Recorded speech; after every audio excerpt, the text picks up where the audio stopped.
nerds, Monica here. Welcome to the Data Podcast for Nerds, where we get to talk to some pretty amazing professionals and learn all about how they use data to solve the world's problems, and highlighting careers that use and or relate to data that you might not thought about before. And of course, we include some fun bits because we're all nerds here and we love to have fun. So you'll want to stick around to the end because Deanna is going to share 3 tips and give 3 book recommendations. So hang on for the ride, folks. Again, with us today, we have Deanna Firican, and she is a change management consultant. I am so happy to be here and so excited. Hello, everyone. So glad to have you here. We basically start off our show by learning about what is your origin story and how did you get to where you are today in your career? I love it. Origin story. It sounds very fairy tale like. It is. I'm going to share a few fun facts before I actually go into the actual professional stuff. So I come originally from Romania. I lived in Germany and in Canada.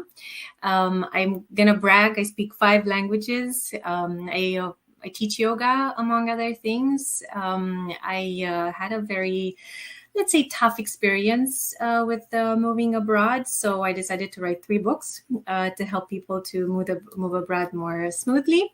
I am also doing a PhD currently in digital transformation and organizational culture.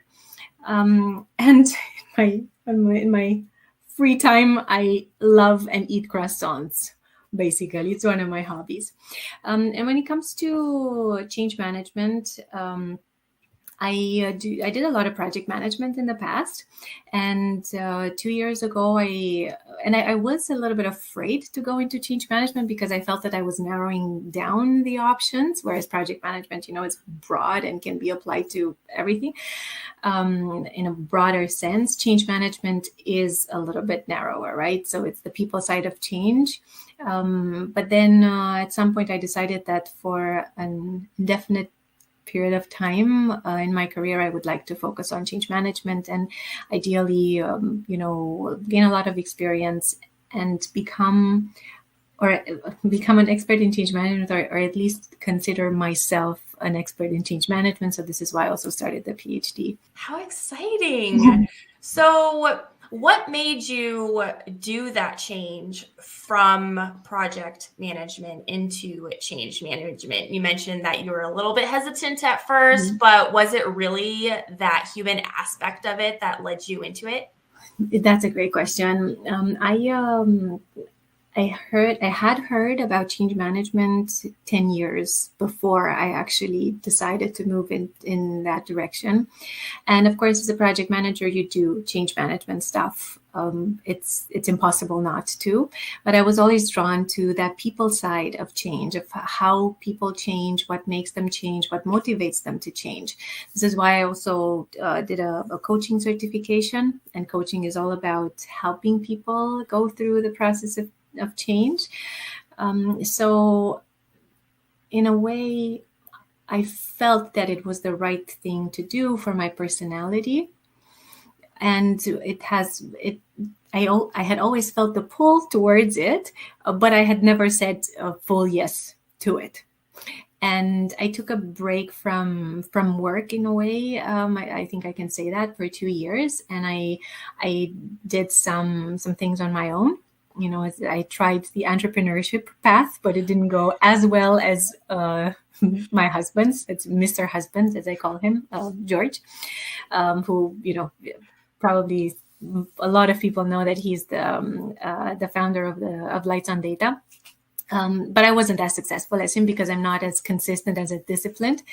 And after, when I realized that I'm actually a better fit for working in a team and in an organization, I said, okay, this is the right moment to go into the direction of change management. That's a really good point, in that you found that you worked better on a team. Yes. So you just went full force into the human aspect side of things. Sometimes it takes a little bit longer to listen to the call, the little voice inside who knows better.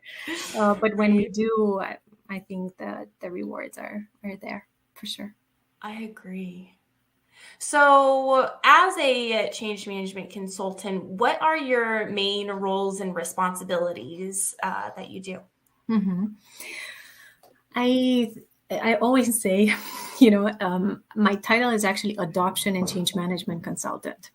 And I always laugh when people ask me what I do, because people don't really know what change management is. They imagine a lot of things. They know the word change, they know the word management, but not that many people know what change management actually is. And I'm sure that most of our listeners do.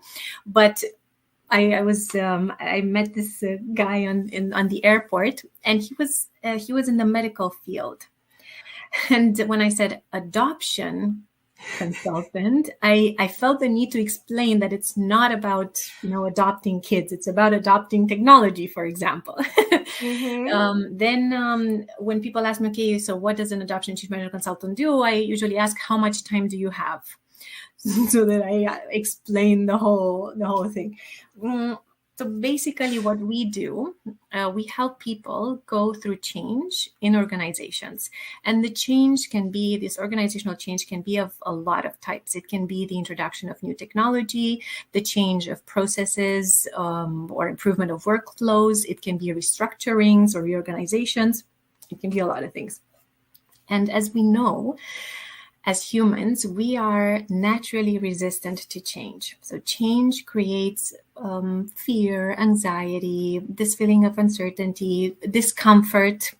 Even if we're people who like diversity and who like change, there is still more energy that needs to be put in the process of adapting to something new. And the field of change management, through different measures and tools and techniques, we make this process smooth from the as is to the to be, or from the current state to the future state.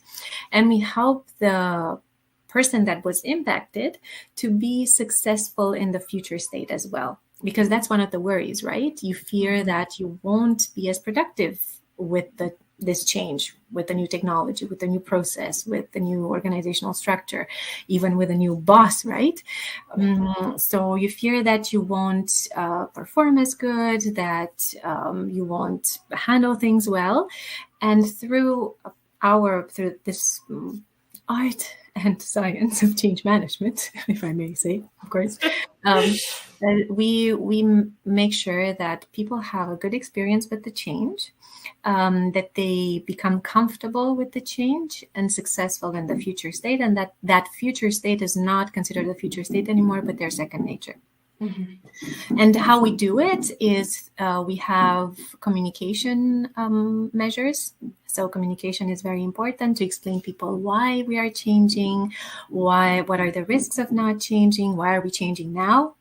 Then we want to create the desire for people to change, to show them what's in it for them, how is their life at work going to be easier, more productive, or more pleasant if they go through the change. Then we train them, so to give them the knowledge and the skills to be successful. Right, we teach them how to use the new technology or the new application. We teach them how the process works, the new workflow. So we give them everything that they need to be successful, and then we make sure that we have infrastructure in place once they start using the new technology, workflow, organizational structure, or whatever it is, in case they have questions or in case they encounter issues.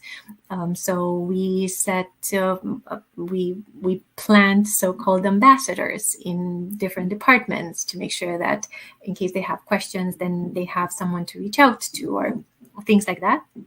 And last but not least, we also create a system to make this change sustainable. We create rewards, we celebrate successes, and so on.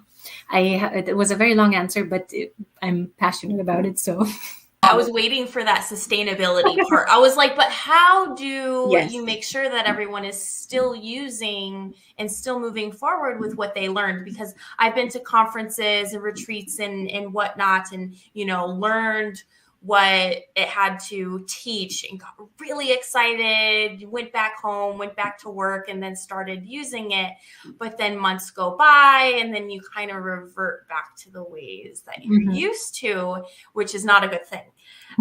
So how exactly do you periodically check in to make sure, like, how is everyone still doing? Is everyone still on the right path? Great segue into data. Wink, wink. So of course you always check the data, right? So you check to see what the usage is, how people are using the different things. We do surveys with the people, with the target group, or with the people impacted by the change, to see how they're doing. Right. So that's, you do the pulse check, you look at the data, but there are ways, very effective ways to actually make the change stick. And one of them, and I think this is also for us a personal, maybe a thing to implement in our personal life, is to ensure that there's no way back. So it's sometimes in organizations, if you start using a new technology, it might be that the old technology is not available anymore.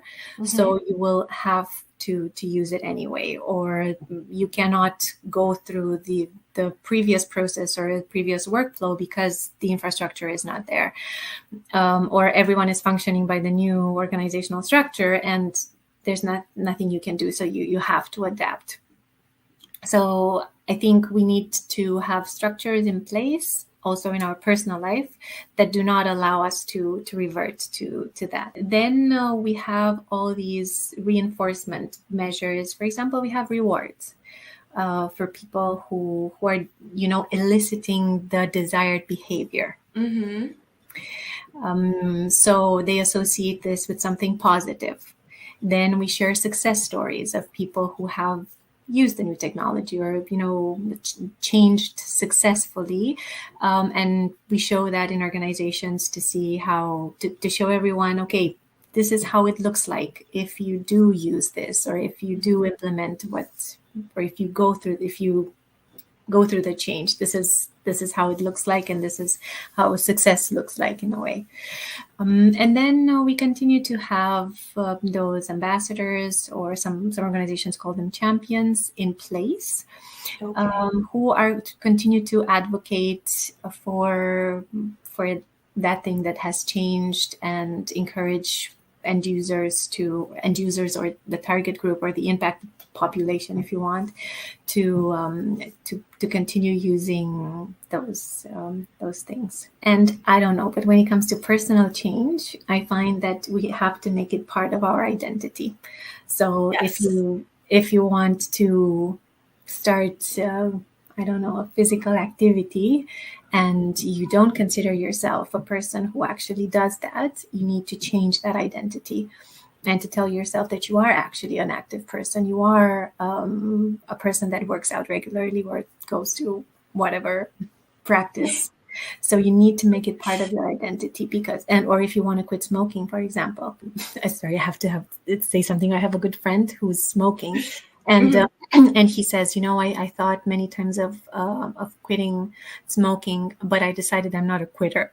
And I'm like, okay. I've heard that before, and I'm like, come on. That was the first time I heard it, so I found it so funny. But the idea is that if you want to, quit smoking, you, in case you regret it, or you miss smoking, and you being a smoker is still part of you and your identity, then you will go back to smoking. But if you change that identity of yours and you say, you know what, I'm not a smoker, I don't miss it, then you'll be relieved and you won't feel the need to smoke. That's a good point. Changing your identity, making sure that there's no way to revert back to where you came from. These are all great tips. Yeah. Now, you mentioned also working out. I learned that you used to teach yoga. Is that correct? I do. And I can tell you also a funny story why I started teaching yoga. So I am not necessarily proud of this, but it's funny and it's worth sharing. So when we moved to Canada, my mother-in-law brought me to a yoga studio, a hot yoga studio where the teachers all looked amazing. And I also loved, being there. It was a great workout. It was a more active yoga, very based on the physical aspect of yoga. And as we know, yoga has many aspects. So mental aspect, the spiritual aspect, but this was focused very much on the physical plane, let's say. And I remember my second class, this teacher, a former dancer, Monica, she looked amazing. She was so graceful, I think is the word in English. And I remember she saying, her, voice also very, very smooth. Everyone, step at the top of your mat, inhale, arms up, exhale, forward fold. And then I look at her and she has this very, very sexy butt. I was mesmerized. And I turned to my mother-in-law and I asked her, can I become a yoga teacher?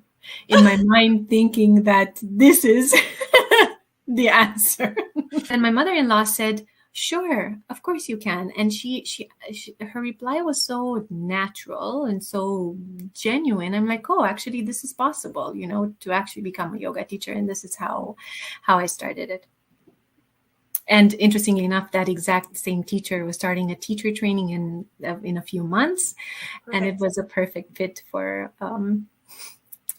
timing wise also. So how would you say that this experience has helped you become a better professional? In a few ways. So one of them is focus.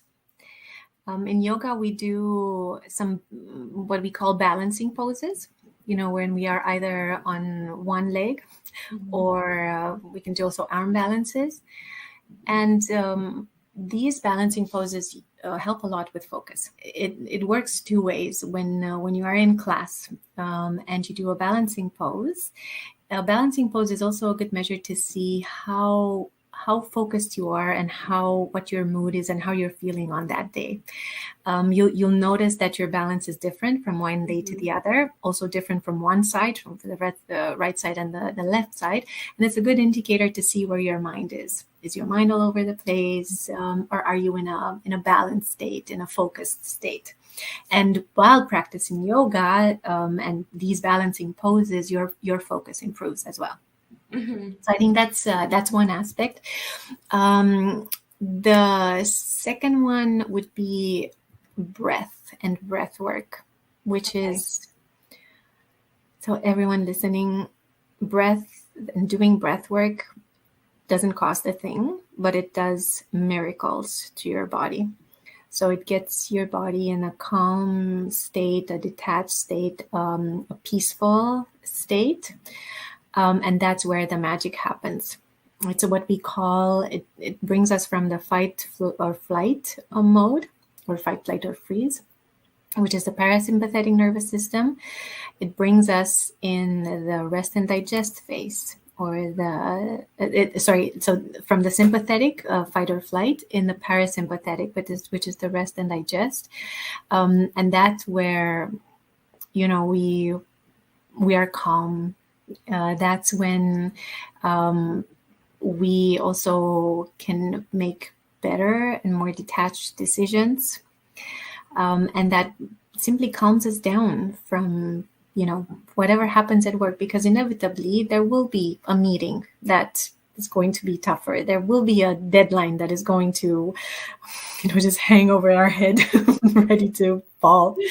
there is going to be maybe a little conflict with someone at work, and it's not because it's not their fault, it's not your fault, it's just, human nature. And with the help of breath work and a few deep breaths, so just 3 deep breaths, just bring you in a state of calmness and detachment that will help you make better decisions, have better answers to what is in front of you. So focus through the balancing poses, breath. And you know what? There's, stretches. Mm-hmm. You can do stretches without even standing up. So just a few side stretches, a few back bends and forward bends, and a few twists. So if we're moving the spine in all 3 planes, side stretches, forward, fold and bend, and then a twist from side to side, that already helps us so much. So stretching releases endorphins and makes us feel better. It's also a great way to bring some circulation, some blood into, all of the body. So that helps as well. And I would have 2 more things. Do we have time for 2 more things? How yoga can help? In yoga, there's a teaching called Ahimsa, and Ahimsa means non-violence.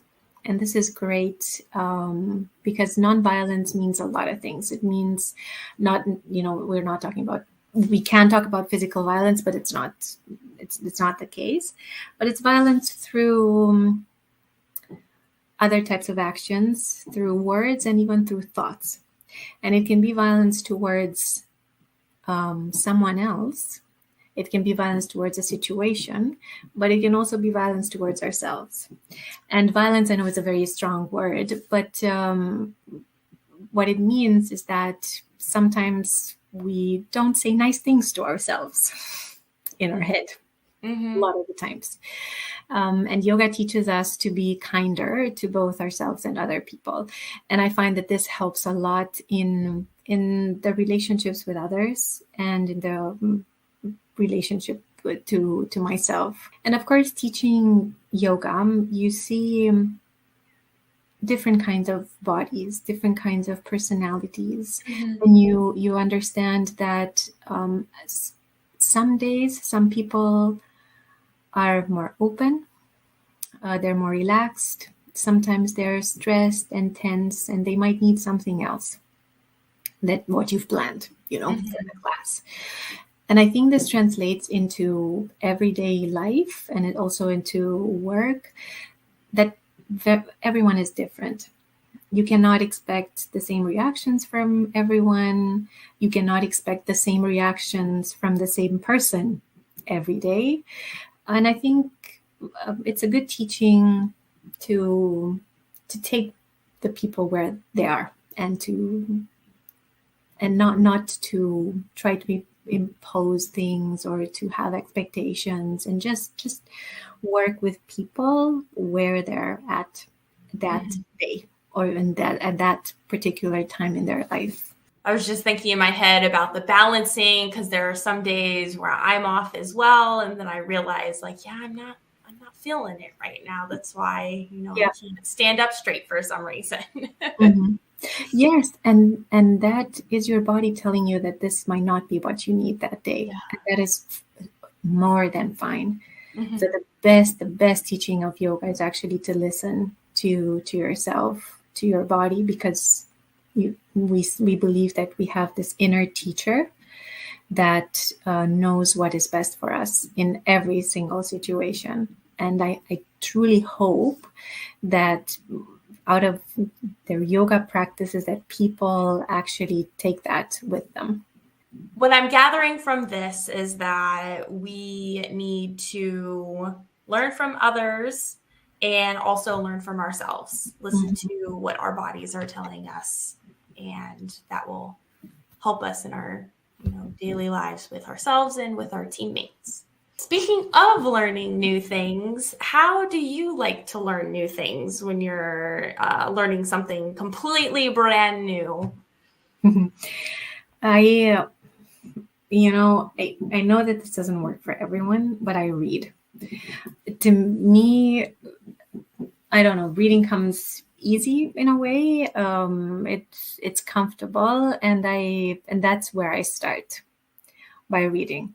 I also take this to the extreme to because right now I want to participate in a run, and I don't like running at all. So I do other stuff. I do martial arts. I play tennis. I do yoga, dance, whatever. But running is I don't know. It's just I just hate it basically. Okay, and we were speaking about non-violence. So yeah.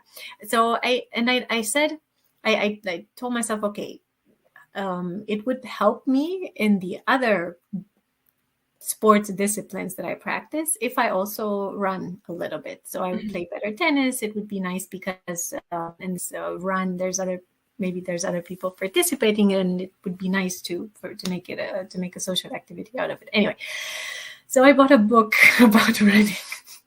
So before I actually started running, I decided I have to buy a book. And I participated in the Tony Robbins event, and they were mentioning about this person who has run, I don't know, many, many marathons, insane lengths of, I don't know, runs and so on. And what they were saying is that it teaches you how to run in order to enjoy running. And I'm like, okay, I think this would be a good start. And on Monday, I did my first run. So, yay! It's good. Yes. It's the first step anyway. It was a very, I don't even want to call it an achievement because if you look at the data of how much I ran and now and for how long and so on. Anyway, it's still, I got out of the house, right? And you finished. Well, I didn't. That's what the book says, actually, to start running at your own pace, run for as long as it's still comfortable and so on, and then continue, because it will become better and better, instead of, I don't know, asking the impossible from you, to run this much in this many minutes and so on. This might make things become very stressful and make you avoid it. Okay. Yeah. So it's interesting. I can just, continue and see how it goes. So reading would be one thing that really helps me learn new things. And I am very, very open to try out things. So from, I don't know, belly dancing to mixed martial arts, from neural feedback to, I don't know, floating, from therapy and coaching to family constellations and regressions and stuff like that. So I try everything because I'm very curious. And I think this has also helped me to be able to suggest self-help therapies or modalities to people based on their needs, just because I've tried so many and I know what they are about and how they work and in which situations they work. And maybe the most important means of learning for me have been other people. So I learn most things from other people. I think the people around us are a wealth of knowledge, right? They have their own experience, their own backgrounds, and just by listening to them, what has helped them, what they are dealing with in their lives, what new book they read, what thing they've tried out, what challenges they have in their relationships, in their health, in their work, in their financial things, and how they're addressing those. I think people around us are actually walking encyclopedias by just, talking to them and asking them about themselves. There's so much to learn. And I also have an expert in my life for each area. So when it comes to yoga, I ask my yoga teacher. When it comes to, I don't know, services like massages and so on, I ask my friend Maira. When I want to go to a restaurant, then I ask someone else, because I don't like doing the research on my own. And I know that, so I'm lazy. And so then I have friends who are very good in different types of areas. Yeah. So I asked them. Yes, that reminds me of the topic of generalist versus specialist. So it sounds like you are a generalist, much like I, where you're very curious. You just want to know everything about everything. But then you know what specialists to go to in each of those areas if you have further questions. So best of both worlds. I hope so. I would say so, yes. Yeah. Now, you mentioned a little bit about books, and I know that you have some book recommendations for us. So what are those? Something that I read recently. So a few books that I read recently that really changed me and improved my life. And I wanted to suggest three overarching topics. So physical health, mental and emotional health, and spiritual health. I think that most people have heard at least about one or two of these books because they're pretty famous. But these are the books that I've read recently, and they really made a difference in my life. So regarding physical health, what I'm reading right now is Young Forever by Dr. Mark Hyman. And Dr. Mark Hyman, if you follow him, that's great. If you don't, it would be great. So my recommendation is that you follow him. He has great advice on things on how to increase your lifespan, but also your health span, so that you are healthier for longer and enjoy your life for longer. So it's a really good book, and he explains things very well. He visits the blue zones and explains why people are doing so well there. And he doesn't talk only about the health aspect. He also explains how and why relationships are important, how and why meaning and purpose increase your longevity, and that studies actually confirm this. So it's a very rich book, and how he calls it. I think he wrote 20 books or something, but this is the crowning of all of them. Okay. So that would be one. So Young Forever by Dr. Mark Hyman. Then something that really changed my life and the way that I eat in a very pleasant way is the Glucose Revolution. Glucose Revolution. If you don't follow Glucose Goddess on Instagram, I think she's worth following before actually even buying the book. She has maybe 9 hacks on how to eat in order to not gain weight, but actually to lose weight. And she doesn't say about giving up stuff, but rather adding stuff to the diet. So I've been dealing with these things and diets and so on, I think for 20 years now. 20 years, yes. But this is the easiest to implement, the easiest hacks to implement out of all, and they have amazing results. You just have to add fiber before you eat anything, so you can So you can basically eat croissants like I do. You can eat, sweets and bread and stuff like that, as long as you eat them after you had some fiber before. And she explains why, but she explains it in such a way that it's really easy to understand even for people who don't have medical background. It's a very easy to read book, but it makes a huge change. And now after, people have seen, my family has seen results on me. They all started to, or the ones that, wanted to lose some weight or eat a little bit healthier, they implemented it, and they also have great results, because it's the easiest thing to do, actually, to add stuff instead of, telling you, oh, you shouldn't be eating sweets or carbs, never, ever, or. Right. Okay. You can't take away your favorite food. What's your favorite flavor croissant? Oh my goodness. A double baked almond croissant. Ooh. Double baked. I don't know how they double bake it. I have no idea. It's just that it's so delicious. Okay, I'll have to try that. All right. So Glucose Revolution, I cannot pronounce her last name very good, but you can follow Glucose Goddess on Instagram. Then Mental and Emotional Health. What I'm reading right now is Burnout by Emily Nagoski and her twin sister. I forgot her name.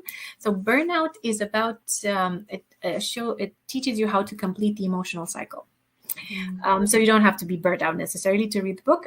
It's about completing the emotional cycle, meaning that, if you're in a meeting at work and someone says something and it creates maybe a negative emotion in you, it triggers you in a way, makes you, I don't know, sad, angry, fearful, whatever it is, you won't be able to express that feeling in most of the times in that meeting with all the other people. And then the emotion gets blocked somewhere in your system, in your physical body, in your emotional body, and so we all need to make sure that we complete that emotional cycle, that we allow that emotion to go through us and to complete its cycle so that it doesn't get blocked and it doesn't create burnout and other, stress related issues.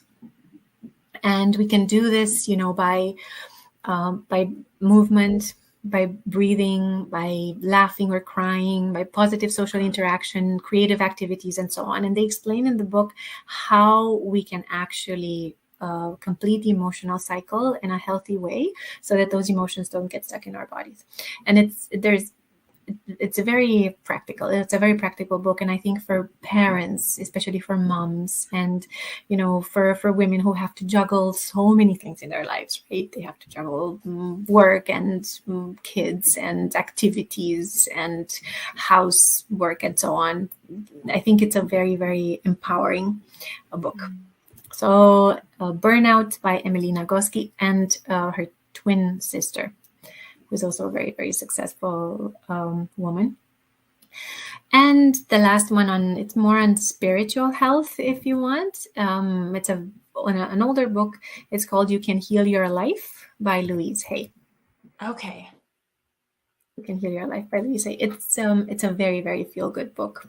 And it talks about the idea of how powerful self-love actually is. And it teaches you how to actually love yourself, but also very practical, right? Because we talk about self-love and everyone says, oh, you need to love yourself, you need to be more confident, and you need to self-acceptance and release self-doubt and all these things. I'm like, okay, but how do I do it? I know that I have to do these things, but how? Yes. That's good. I'll go ahead and have all of those recommendations in the show notes so we have all of those links. That's amazing. All right. Do you have any other words of encouragement or tips for us? Yes, I wanted to share some change management tips, if that's okay with you. Absolutely. Because we wanted to talk about change management a little bit as well. And I think I talked about self-help maybe too much. So I think we all need to do change management at to a certain degree. We need to do change management with ourselves, in our personal life and in our work life. We need to do change management with our families, or if we have kids, and we need to do it at work in any project ultimately. And especially if we're managing other people, if we are project managers, and if we're change managers, of course. So I had 3 things that I just wanted to mention. I hope that at least one resonates with people, with everyone listening or watching. So the first one would be, I think it's important to remember in organizations that, as Hyatt says, who is the founder of the ADKAR model, which is a very, very famous change management model. He says that the organizational change is the sum of individual changes.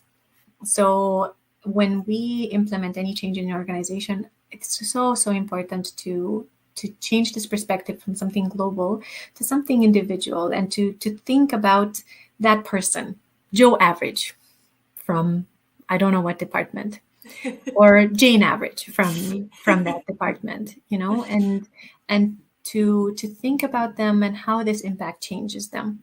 what happens when they come to work on a day and they are announced that the next day a change is going to happen? How are they going to feel? And what do they need in order to be successful? And I think this is very important to think about that one person and how they change and how they go through change and what they need in order to have a smooth change. So that would be the first one. An organizational change is the sum of individual changes. That would be the first thing. The second tip that I wanted to mention is that resistance to change is to be expected and respected.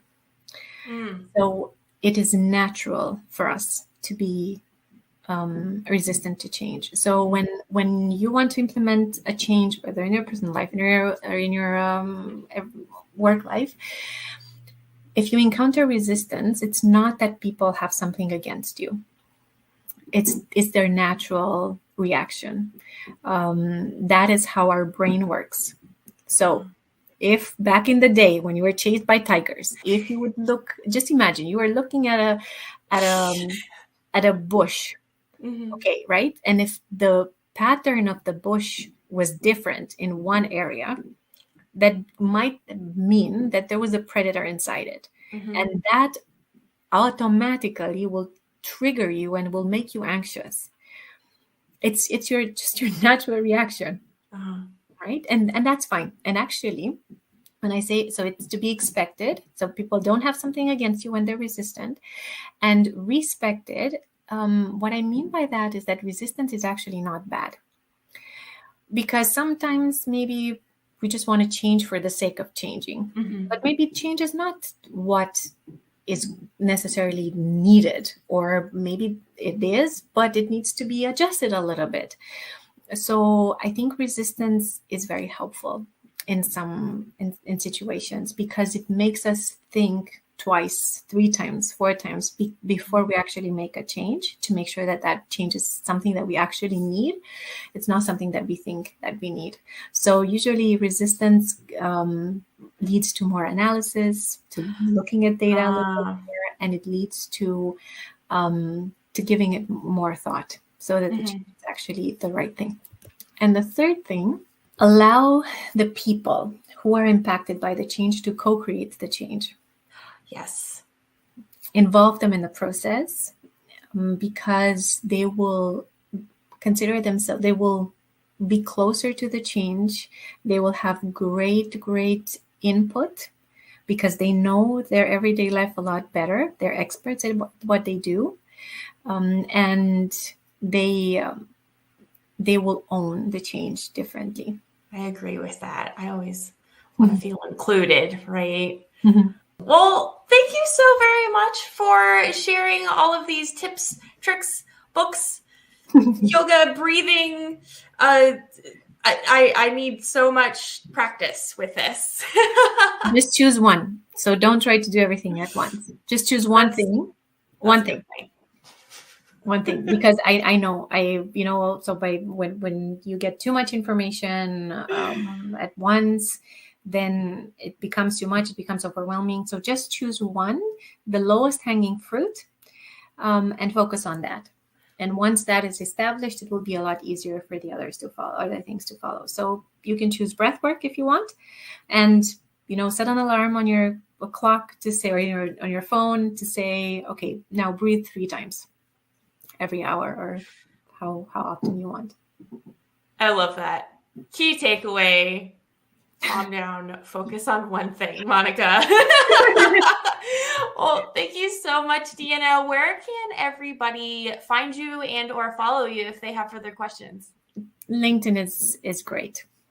And I'm looking forward to connecting and to chatting and to sharing resources. And thank you very, very much, Monica. It was a pleasure. And thank you very much, everyone, for watching, for listening. I send you lots and lots of hugs and lots of love. And as always, folks, happy learning.